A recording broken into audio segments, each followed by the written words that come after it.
Here's my $500 lumber yard. You can see these are $100 carports from Harbor Freight. And I have 5 of them. They are 10 by 20, so roughly 1,000 square feet for about $500. Let's see, I used some rebar anchors, and I did every other set of legs. So you can see there's one tied to that, and then the other one doesn't have anything. I did use the original anchors that came with the kits, which are just these straight up things that are so weak I can actually pull them up with my bare hands. Although if I set them on an angle like this, it would probably work better. I'm not really using it to hold them down particularly so much as hold their position. And you can see here I'm using sheet metal screws on every single connection.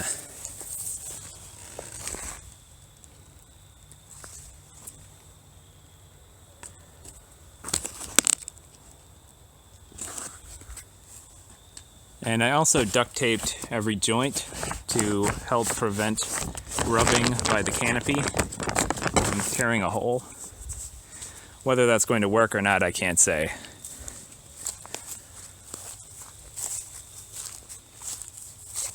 This took about, I would say, 50 to 70 sheet metal screws per, somewhere between that. And it's a bit of a rush job. I can tell you, despite people claiming it takes 3 people to put these together, I was able to do it myself in about a half hour per. And I really had the process down after doing all 5. This yellow rope is basically just a friction tensioning system. So there's tension here, but it can also move around a little bit. It just has friction holding it. And I'm not sure how much that's going to help. Basically what I wanted to do was make all of these structures work as one large structure in order to strengthen it a little bit more. But then I realized that without a significant gap of 6 inches or so between each one, the rain and particularly the snow would collect, and I was much more worried about the snow than anything else. So I decided to space them apart a little bit, and then I just ran a line across for a little bit of friction to support it. So hopefully when the wind blows really hard, that'll help out. Take a step back here, and you can see I am right next to the woods.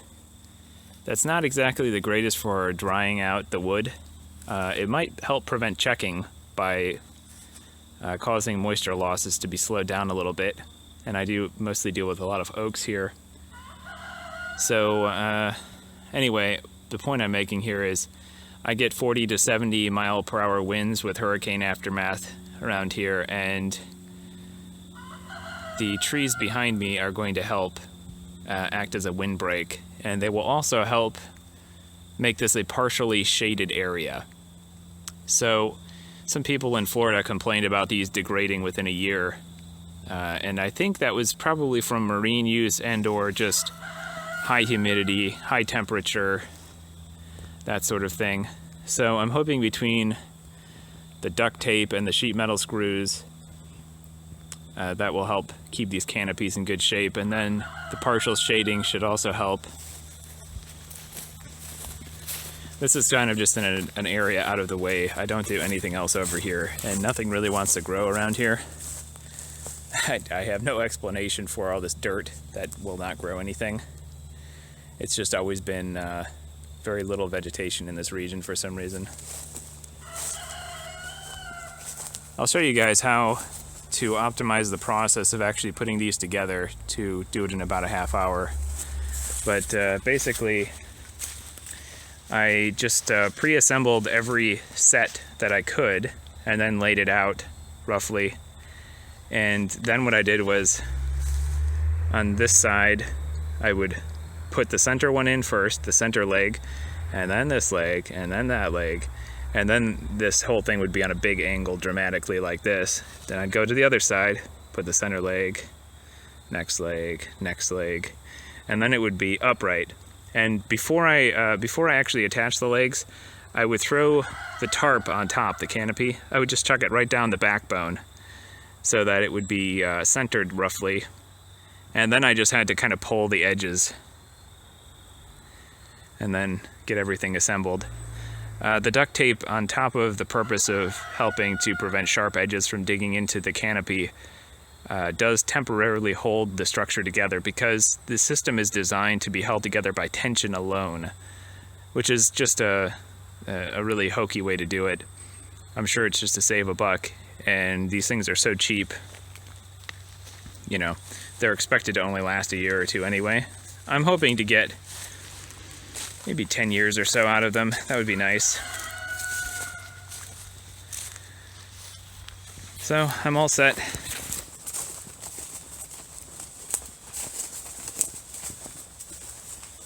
Here are all my spacers, just bits of wood and such. Then I have some of these 4x4s and some bricks for spacing off the ground.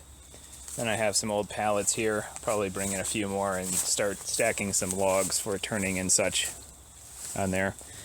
I had all this old stuff in the way, which I chucked behind.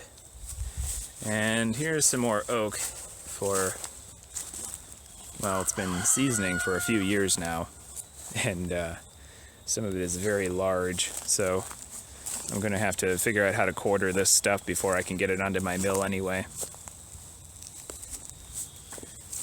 So I was already storing wood in this area. I was just storing entire trees, sections. Overall, I think this turned out pretty well.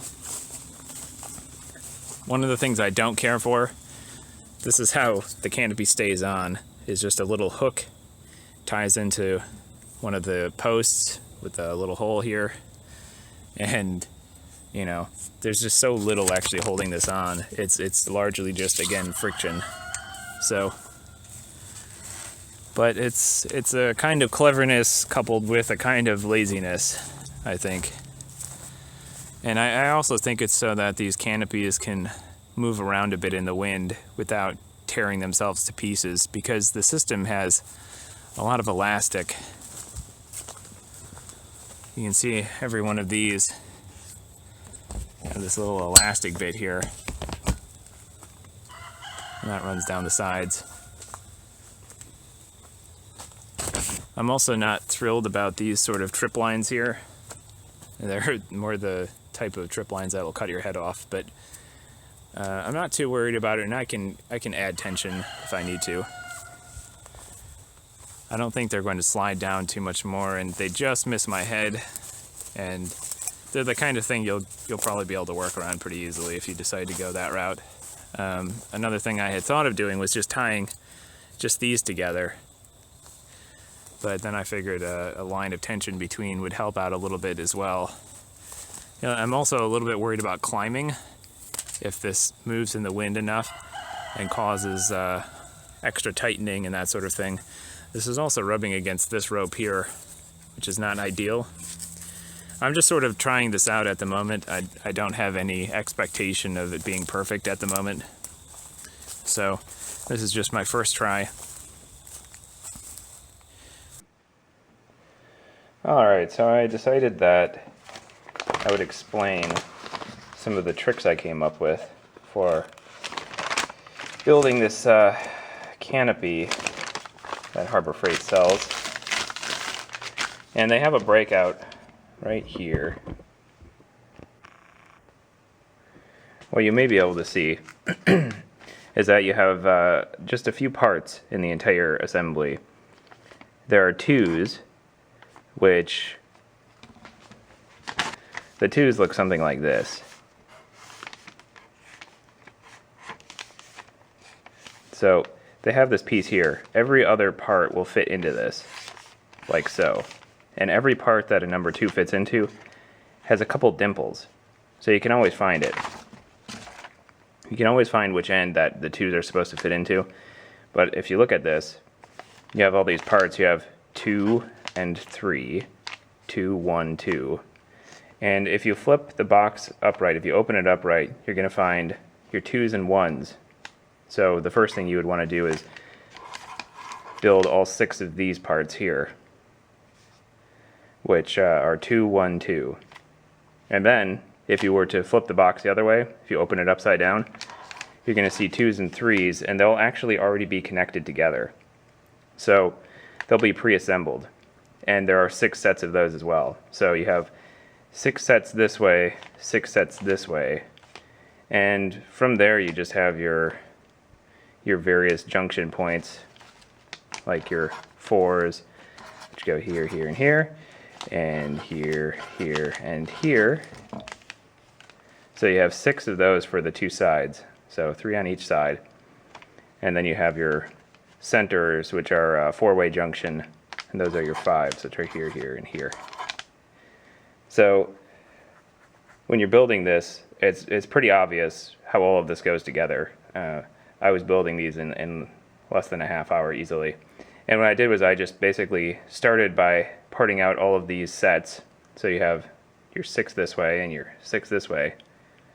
And then I added all of these junctions to them, and then I set them, I laid them out much like this diagram. So I had the 3 ribs one way, and then I just took my connectors this way, and I started with the center rib. I got those together. And I duct taped these junctions after I built this entire part. What you're seeing here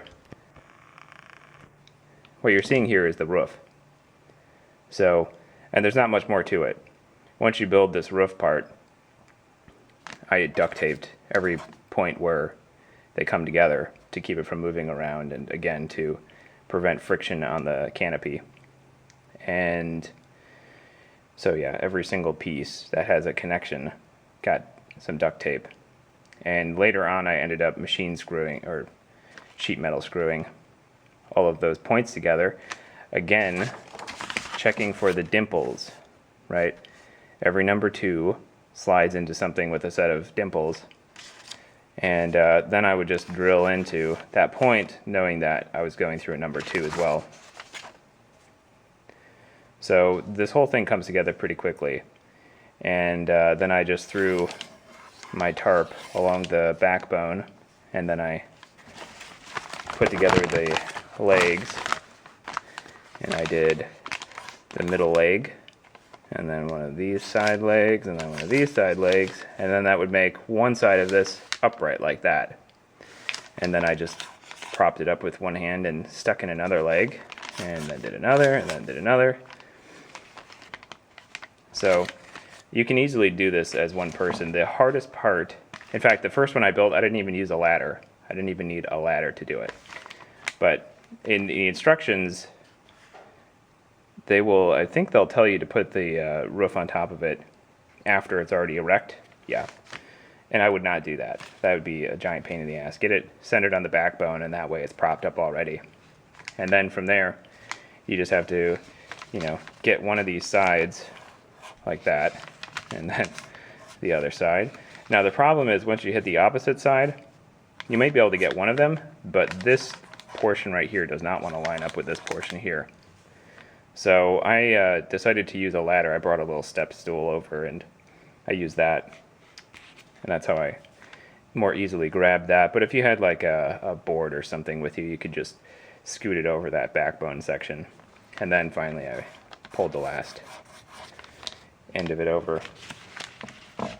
And right here they'll talk about it comes with a rope, and they make you cut it into 4 pieces of equal length, which is kind of annoying. But, it's one contiguous rope. So what I did was I just wrapped the rope around one of the legs until both points were at the same length. And then I set it on the ground, and then I walked over and snipped it right there. And then I did the same thing again. I grabbed the 2 ends, and then I walked again until, all 4 were equal length. And then I set it on the ground, and then I snipped it one more time. and that will give you your 4 equal lengths for the guy ropes. And then for they include these little anchors, but they're teeny tiny anchors. So I just made some, I grabbed some rebar I had laying around in the woods, and I just cut that into sections, and I just made a basic shape, like something like this. And then I pounded it in, and then I wrapped the rope around it. So you should be able to build these in about 30 to 60 minutes. Probably if you're just doing 1 inch at first, it's going to take you around 60 minutes. But otherwise, they'll go pretty quickly. One last note is as far as the junctions, when you're connecting up your junctions, they don't have dimples. They'll just go right around the sleeve of any of these other pipes, and then you would sheet metal screw. You know, after you put it in, you'd sheet metal screw there. And I also wrapped it in tape. So that's kind of the trick to doing this by yourself. And it does go pretty quickly after a while. If you enjoyed this video or found it helpful, please like and subscribe. Thanks for watching.